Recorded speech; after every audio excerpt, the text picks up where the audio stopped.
Alex va a hablar de una herramienta que tenemos nueva para nosotros, que es la monitorización de la sedación, de alguna manera una herramienta que nos va a mejorar el manejo de pacientes que requieren una sedación profunda, ¿no?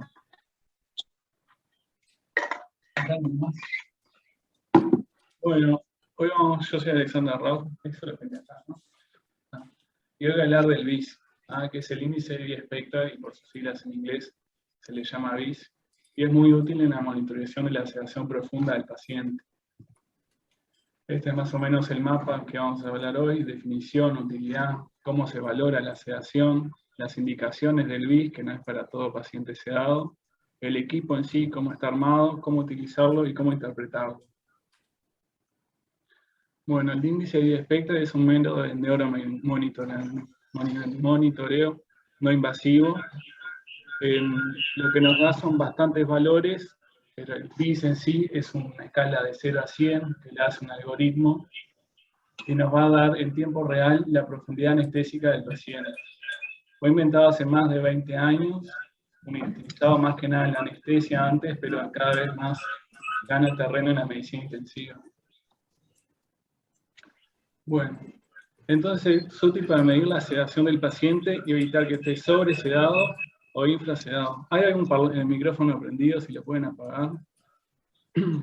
Y bueno, es importante mantener la sedación que el paciente necesite. Si está sobresedado, va a ser más difícil despertarlo, va a agarrar complicaciones del CTI, la debilidad de crítico, infecciones, va a estar más tiempo ventilado, más tiempo en CTI y va a aumentar también la mortalidad. Entonces es muy importante una correcta sedación y en los pacientes que realmente la requieran. Si está infrasedado, va a estar más desadaptado, puede que ocurra que el paciente está con una curación despierta, y eso puede generar trastorno de estrés postraumático, ansiedad, agitación, delirio. Entonces es importante conseguir ver qué paciente tenemos, qué sedación necesita y qué rango de sedación. Acá queda un poco cortado, pero bueno, la sedación se puede medir de muchas maneras. No necesitamos el BIS para todos los pacientes. Podemos usar el RASS, que es una escala que lo usamos acá, que va de +4 a -5, siendo +4 un paciente muy combativo, y -5 un paciente con una sedación profunda, con un Glasgow de 3. Después, lo que usamos muchas veces acá, que no es la mejor forma, y por eso está el BIS, en los pacientes curarizados, no tenemos examen físico porque no tienen respuesta motora. Entonces tenemos otros elementos, como es la presión arterial.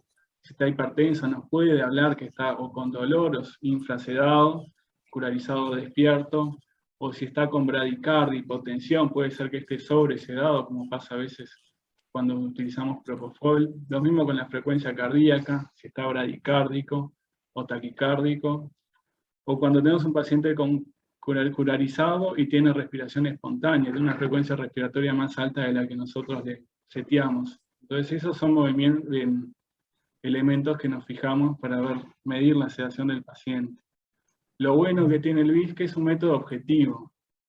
Sabemos que con tal rango de sedación tenemos tal índice BIS, tenemos X sedación y es el número que buscamos.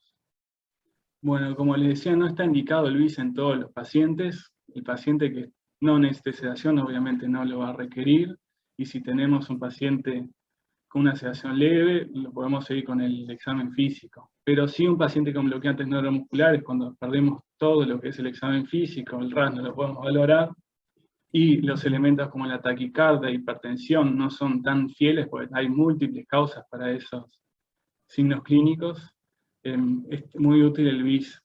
Cuando tenemos un paciente con bloqueantes neuromusculares, la idea es que tenga un BIS entre 40 y 60, que ahora le voy a mostrar más o menos los rangos.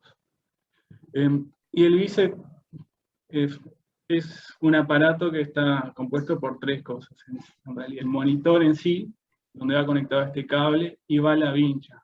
Esta vincha a veces hay de 2, 3 o 4 electrodos. El de 4 electrodos es el más común, y lo que tienen cada una de estas piezas es un electrodo que va pegado a la frente del paciente, tiene que ir en una posición correcta para captar una buena señal, y hay que ponerlo también de forma correcta para obtener la mejor señal.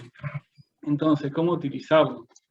Bueno, primero que nada, hay que limpiar la frente del paciente, que es donde se coloca con alcohol, y dejar secar para que el contacto del electrodo sea el mejor y la vincha dure. ¿Ah?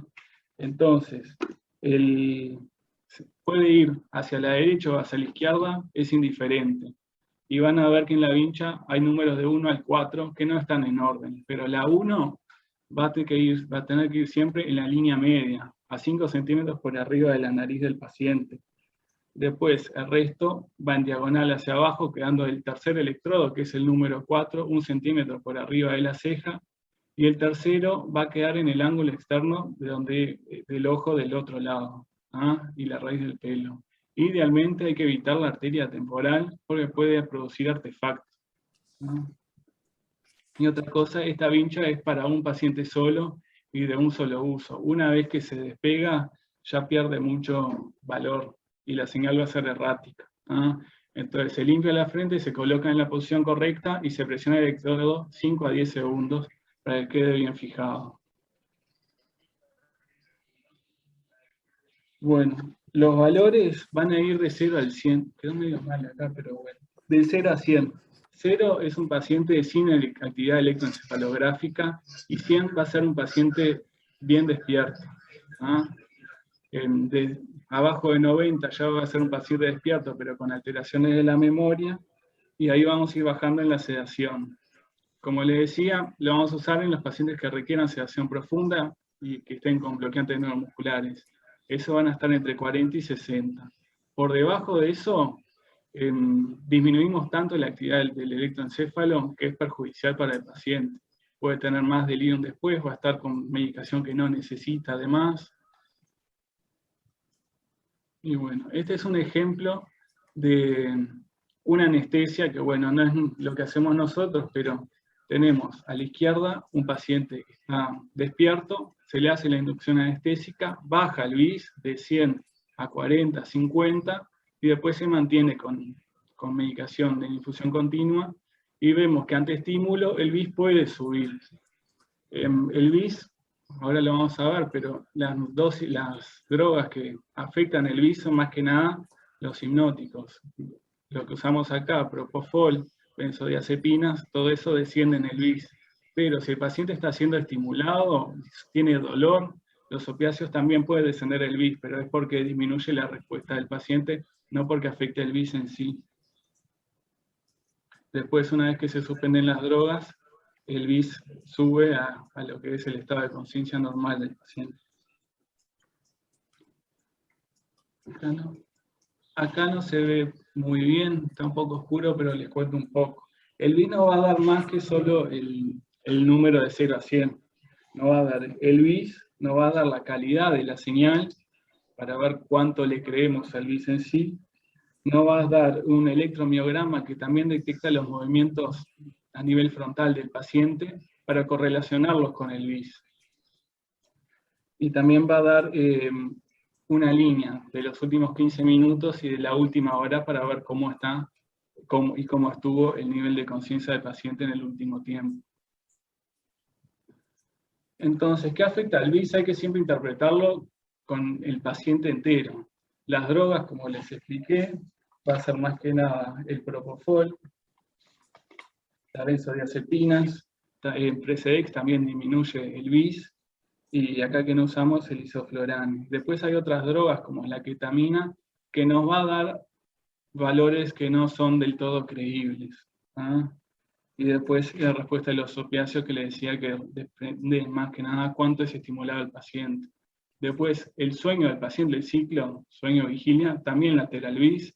Un paciente en muerte encefálica obviamente no va a tener un electroencefalograma, entonces va a ser 0. Un paciente con convulsiones también nos va a alterar en BIS, en más. Y todo lo que es el metabolismo del encéfalo también. Un paciente con hipoglucemia nos va a dar un BIS bajo, no nos va a hablar únicamente de una sedación baja. Un paciente con hipotermia o un paro, una injuria encefálica, también nos va a dar alteraciones del BIS. Esto no es que sustituya el electroencefalograma, sino que se usan para diferentes cosas con la misma, sensando lo mismo, la actividad del encéfalo, ¿ah? Y después el atracurio, por ejemplo, va a disminuir el BIS, pero por las señales que detecta. El electromiograma, que fue lo que les expliqué, que también va de 0 a 100, va a estar disminuido. Entonces el BIS va a disminuir. Pero no por el estado de conciencia, sino por los artefactos que detecta. Después hay que ver si el paciente tiene marcapasos, o está siendo estimulado, o tiene monta térmica. Esto puede dañarnos un poco. Entonces siempre es importante ver qué sedación está el paciente, con qué sedación está el paciente y cómo está el paciente. Si tiene euglicemia, si no está convulsivando. Bueno, no sé si tienen alguna pregunta. Miro, te quiero preguntar algo. ¿Lo vamos a usar como monitoreo continuo o intermitente? No, cuando se use va a tener que tener la indicación del paciente para usarlo. Lo más utilizado va a ser los pacientes de estrés que requieran bloqueantes neuromusculares y se va a usar continuamente con ese paciente. La idea es tenerlo siempre que el paciente esté con bloqueantes neuromusculares. Ya lo tenemos, pero lo podemos usar desde ya. De hecho, vamos a aplicárselo, a usarlo ahora con un paciente que está con goteo de propofol en dosis alta. Yo quería preguntarle cómo andan. En el centro COVID, ¿ustedes tienen alguna comparación de los pacientes que usaron el BIS y los que no usaron en algún cambio bastante importante en lo que es la sedación diaria, en dosis o en drogas? En realidad, allá lo usamos en todos los pacientes que requerían bloqueantes neuromusculares, no comparamos con pacientes que no. Y la verdad que nos ayudó bastante a titular la dosis de sedación en el COVID que requerían dosis muy altas. No nos pasaba tanto que los pacientes estuvieran desadaptados o que se autoestubaran. No, nos ayudó bastante en guiar la dosis y dosificar bien la sedación.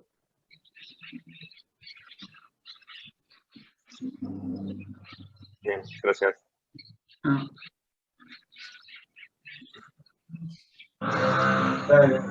En términos prácticos, lo apropiado es usar la escala RAS, digamos, para el paciente que no requiere una sedación profunda, ¿no? Exacto.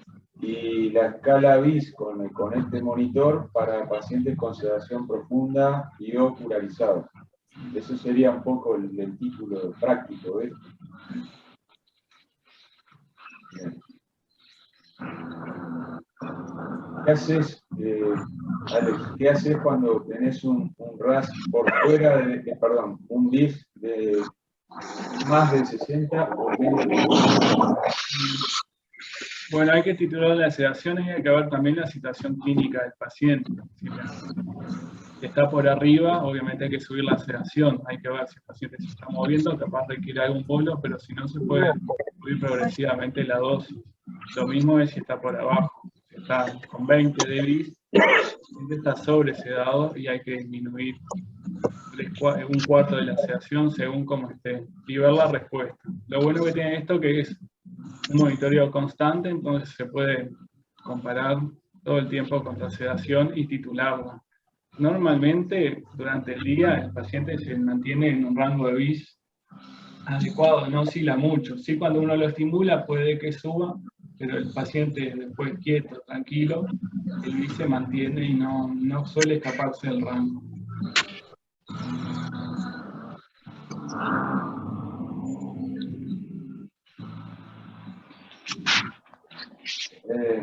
Capaz que hay que tener un concepto también de que esto no sustituye el electroencefalograma, ¿no? Exacto. Son objetivos diferentes.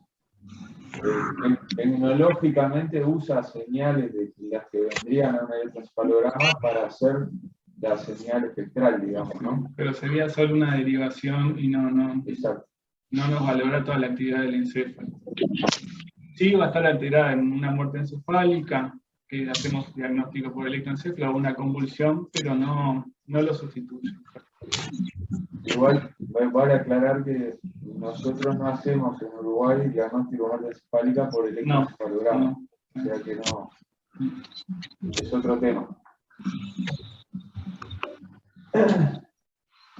Y además en los lugares que lo usan, el BIS tampoco está aceptado para el diagnóstico, para sustituir el electroencefalograma cuando se piensa en muerte cerebral, ¿no?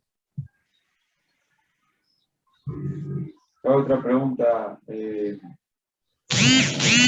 estatus epiléptico. ¿Qué puedes decir? No tengo mucho leído, pero obviamente cuando el paciente haga una convulsión se va a alterar el LIS, pero no sé si hay algo comprobado, estudiado, como para guiar la terapia a raíz de eso.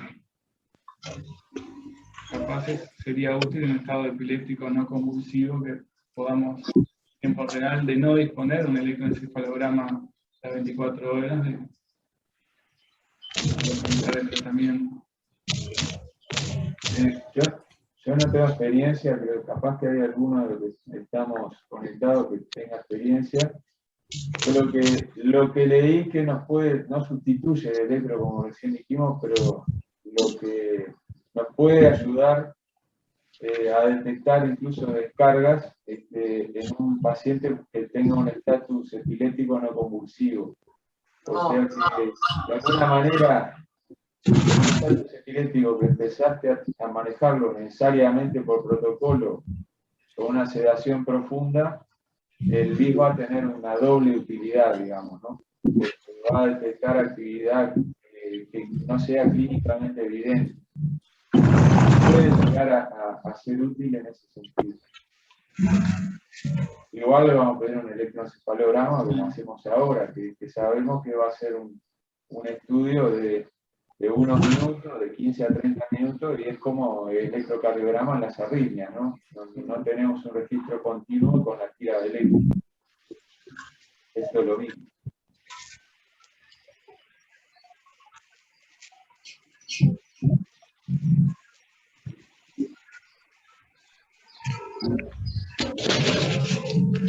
Bueno.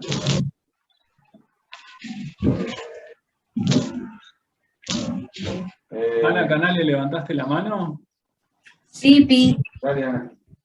No, eso que vos decís, no sé por qué retiro. ¿Te escucha mal, Ana? Repetilo. No sé por qué me retumba a mí. No, que el tema del BIS para monitoreo eléctrico no sirve. El BIS hace muchísimos años que existe en el mercado, desde, te diría que desde los fines del siglo XX, y es un aparato que en un momento se pensó que podía servir, pero no porque tenés mucha interferencia, no es de fiar en cuanto a la detección de actividad epiléptica, no es un aparato que sirva en ese sentido. Sí, es muy bueno y se han utilizado los orígenes, sobre todo en las UCIs quirúrgicas, fundamentalmente también para el manejo del dolor en los pacientes sedados, para el manejo del dolor por justamente lo que hablaba Alex de eso. Pero no para la parte electroencefalográfica propiamente no sirve en realidad. Ya se vio hace mucho tiempo eso. Hay gente que ha visto, esto está publicado, que por ejemplo, en el estatus epiléptico no convulsivo puede haber una disociación de la clínica y la actividad eléctrica. Entonces tenés el paciente en coma y sin embargo el vista le da un valor elevado. Y eso es porque hay una actividad eléctrica que está siendo censada de alguna manera por el equipo. Y ahí cuando tenés que sospechar que pueda tener un estatus no convulsivo, pero son cosas Cintia dice que en el hospital policial tiene experiencia con el BIS. No sé si vos querés comentar algo, Cintia. Hola, buenas tardes. En realidad, lo poco que yo sabía era que, bueno, que en el policial lo usaban y era más para diagnósticos, sí, como dijo al principio el compañero, de muerte encefálica no era decisivo, pero era lo que les ayudaba para el diagnóstico de muerte encefálica. Después ellos solicitaban un Doppler transcraneal, más para definir, pero no era tanto como para la actividad epileptógena como lo podemos ver en el electroencefalograma. Sí definían también el grado de sedación profunda y bueno, eso es lo poco que yo sé. Gracias. Vale, gracias, Cintia. ¿Alguien quiere decir algo más?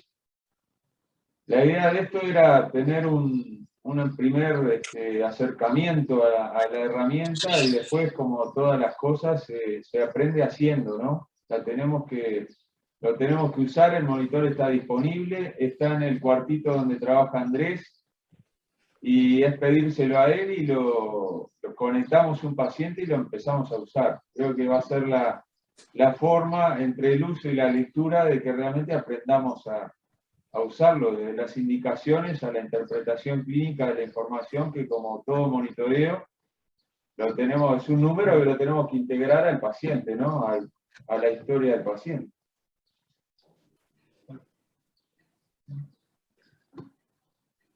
Bueno, si nadie más quiere decir algo, terminamos acá, ¿les parece?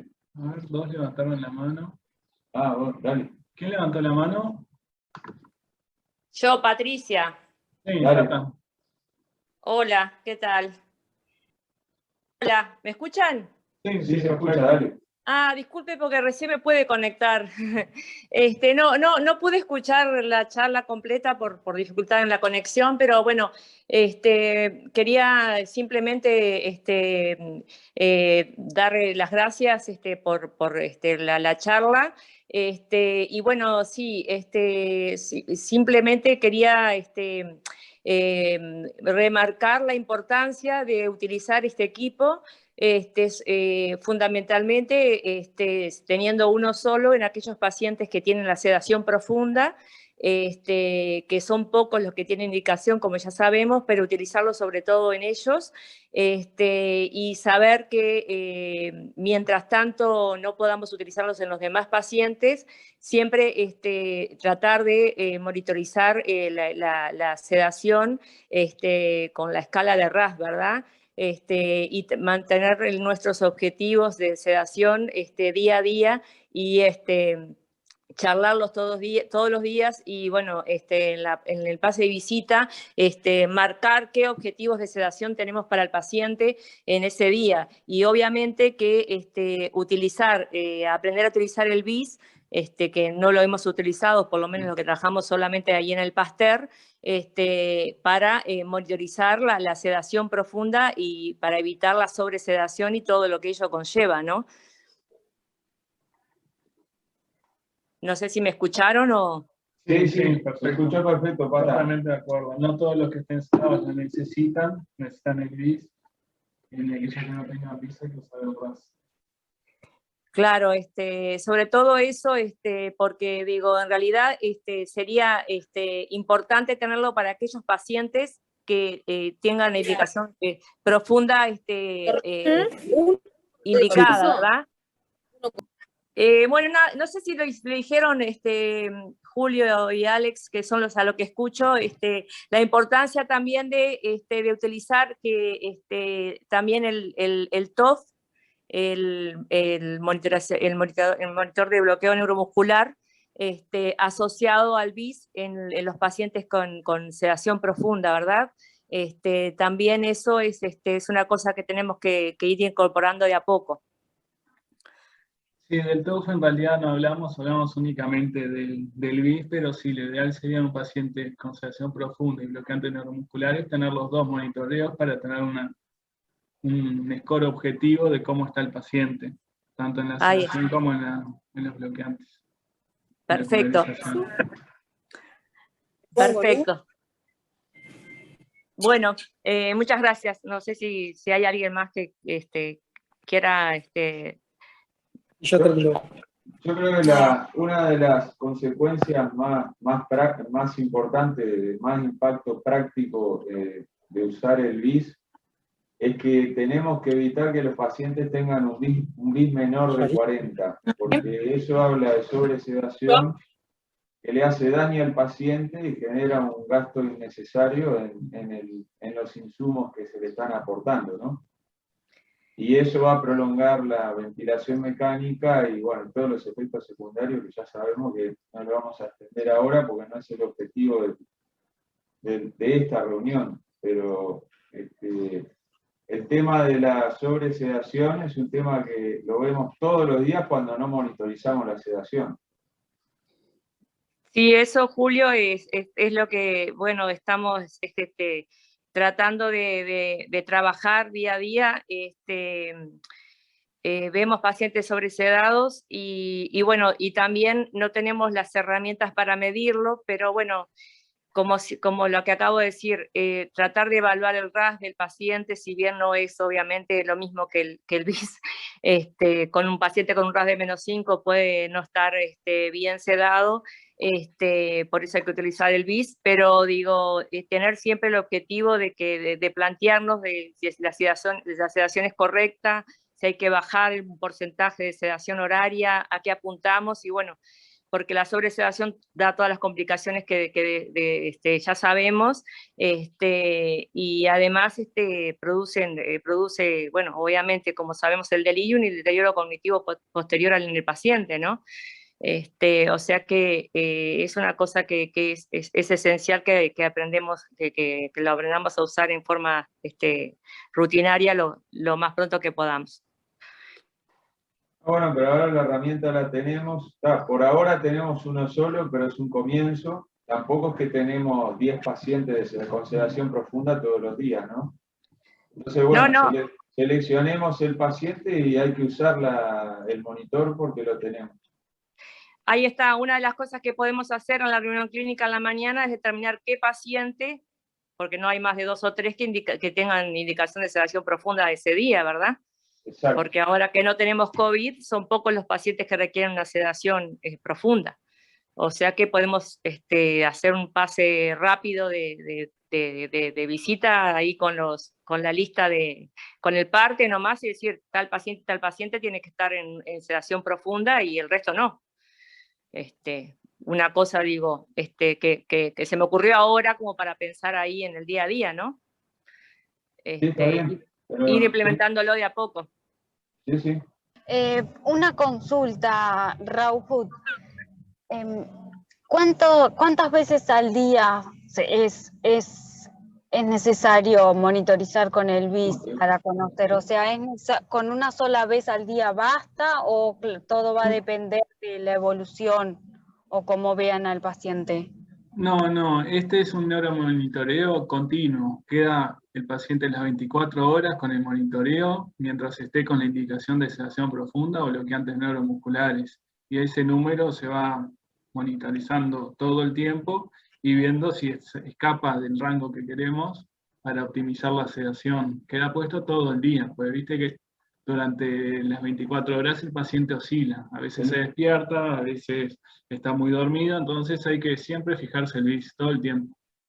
El número queda como el número de la frecuencia cardíaca en el monitor. Es un número que te lo muestra todo el tiempo. Ah, gracias. Lo que tengo entendido, a veces demora al colocarlo, por alguna vez que demora unos minutos en agarrar la señal porque tiene que digamos, tomar la señal electrónicamente para hacer el análisis espectral de la señal. Pero eso es al inicio, después ya queda el número, queda en la pantalla.